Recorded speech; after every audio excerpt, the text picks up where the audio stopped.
আসসালামু আলাইকুম। দুপুর ২টা বেজে ৫৫ মিনিট। আজ মঙ্গলবার।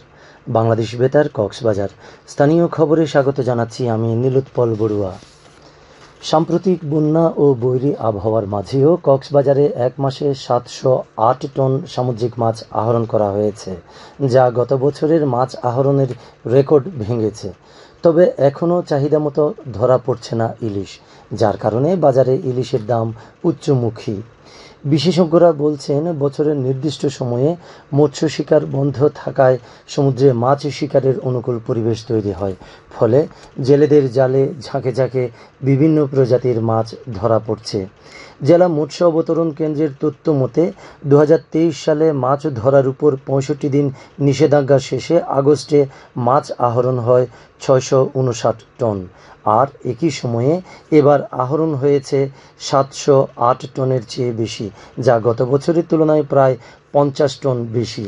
জেলা মৎস্য অবতরণ কেন্দ্রের নির্বাহী প্রকৌশলী জি.এম. রাব্বানী জানান, অবতরণ কেন্দ্রে রূপচাঁদা সহ অন্যান্য সামুদ্রিক মাছের দাম কমে আসলেও এখনও তুলনামূলকভাবে বাড়তি রয়েছে ইলিশের দাম।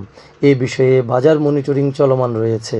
তিনি আরও বলেন, নানা প্রতিকূলতার মাঝেও এবছরের আগস্টে ৫০ টন বেশি মাছ অবতরণ হয়েছে। পরিস্থিতি স্বাভাবিক হলে মাছ অবতরণের পরিমাণ আরও বাড়বে বলে তিনি আশা প্রকাশ করেন। উখিয়ায় উপজেলা দুর্যোগ ব্যবস্থাপনা কমিটির সভা অনুষ্ঠিত হয়েছে।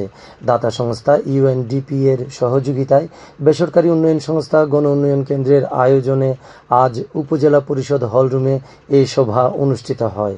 উপজেলা নির্বাহী কর্মকর্তা তানভীর হোসেন এতে সভাপতিত্ব করেন।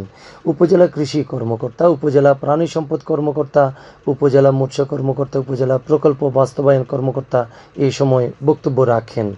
সভায় প্রাকৃতিক দুর্যোগে ক্ষতিগ্রস্ত মানুষকে মানবিক সহায়তা প্রদানের লক্ষ্যে আপদকালীন ফান্ড গঠন সহ আর্থসামাজিক উন্নয়নে কর্মসূচি বাস্তবায়নের সিদ্ধান্ত গৃহীত হয়।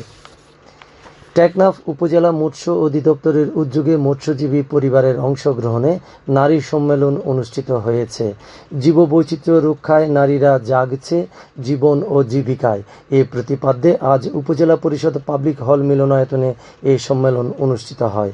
উপজেলা সিনিয়র মৎস্য কর্মকর্তা মোহাম্মদ দেলোয়ার হোসেনের সভাপতিত্বে এতে প্রধান অতিথি ছিলেন ইকোফিশ বাংলাদেশের গবেষণা সহকারী পরিচালক সৈয়দ নাসরুল্লাহ। সভায় নারীর ক্ষমতায়ন, জীববৈচিত্র্য সংরক্ষণ ও মৎস্য সম্পদ রক্ষায় নারী পুরুষের সমন্বয় সাধন বিষয়ে আলোচনা অনুষ্ঠিত হয়। এই সময় উপজেলা পরিষদের কর্মকর্তা, জনপ্রতিনিধি ও সংশ্লিষ্টরা উপস্থিত ছিলেন। টেকনাফের সমুদ্র সৈকতে আবু সিদ্দিক নামে এক জেলের মৃতদেহ পাওয়া গেছে। সাগরে মাছ শিকার করতে গিয়ে তার মৃত্যু হয়েছে বলে জানান বাহারছড়া পুলিশ ফাঁড়ির ইনচার্জ সমীউদ্দিন। তিনি জানান, গতকাল রাতে সাগরে মাছ শিকারে যাওয়ার সময় প্রচণ্ড ঢেউয়ের আঘাতে পানিতে পড়ে যান আবু সিদ্দিক। ফিশিং বোটের অন্য জেলেরা তাকে অনেক খোঁজ করলেও পাননি। আজ সকালে সমুদ্র সৈকতে তার মৃতদেহ পাওয়া যায়। মৃত আবু সিদ্দিক বাহারছড়া ইউনিয়নের জাহাজপুরা এলাকার নুরুনবীর ছেলে। আবহাওয়া। আজ দুপুর 12টা হতে আগামীকাল দুপুর 12টা পর্যন্ত কক্সবাজার ও পার্শ্ববর্তী এলাকাসমূহের জন্য আবহাওয়ার পূর্বাভাসে বলা হয়েছে, আকাশ অস্থায়ীভাবে আংশিক মেঘলা সহ মেঘাচ্ছন্ন থাকতে পারে। সেই সাথে অনেক জায়গায় অস্থায়ীভাবে দমকা অথবা ঝড়ো হাওয়া সহ বৃষ্টি অথবা বজ্রসহ বৃষ্টি হতে পারে। বাতাস দক্ষিণ দক্ষিণ পশ্চিম দিক হতে ঘন্টায় 8 থেকে 16 কিলোমিটার বেগে প্রবাহিত হতে পারে। সেই সাথে অস্থায়ীভাবে দমকা সহ দক্ষিণ দক্ষিণ পূর্ব দিক হতে ঘন্টায় 30 থেকে 40 কিলোমিটার বা তারও অধিক বেগে প্রবাহিত হতে পারে। কক্সবাজার সমুদ্র বন্দরের জন্য কোনো সংকেত নেই। আগামী 24 ঘন্টায় দিন এবং রাতের তাপমাত্রা প্রায় অপরিবর্তিত থাকতে পারে। আজ সূর্যাস্ত যাবে সন্ধ্যা 6টায়, আগামীকাল সূর্যোদয় হবে ভোর 5টা 39 মিনিটে। আজকের সর্বনিম্ন তাপমাত্রা ছিল 26.7 ডিগ্রি সেলসিয়াস এবং সর্বোচ্চ তাপমাত্রা ছিল 33.5 ডিগ্রি সেলসিয়াস। এখন জানিয়ে দিচ্ছি বাঁকখালী নদীর মোহনা সংলগ্ন এলাকার সামুদ্রিক জোয়ার ভাটার সময়সূচি। আজ ভাটা শুরু হয়েছে দুপুর 2টা 27 মিনিটে, চলবে রাত 8টা 25 মিনিট পর্যন্ত। জোয়ার শুরু হবে রাত 8টা 25 মিনিটে, চলবে রাত 2টা 59 মিনিট পর্যন্ত। পুনরায় ভাটা শুরু হবে রাত 2টা 59 মিনিটে, চলবে আগামীকাল সকাল 9টা 11 মিনিট পর্যন্ত।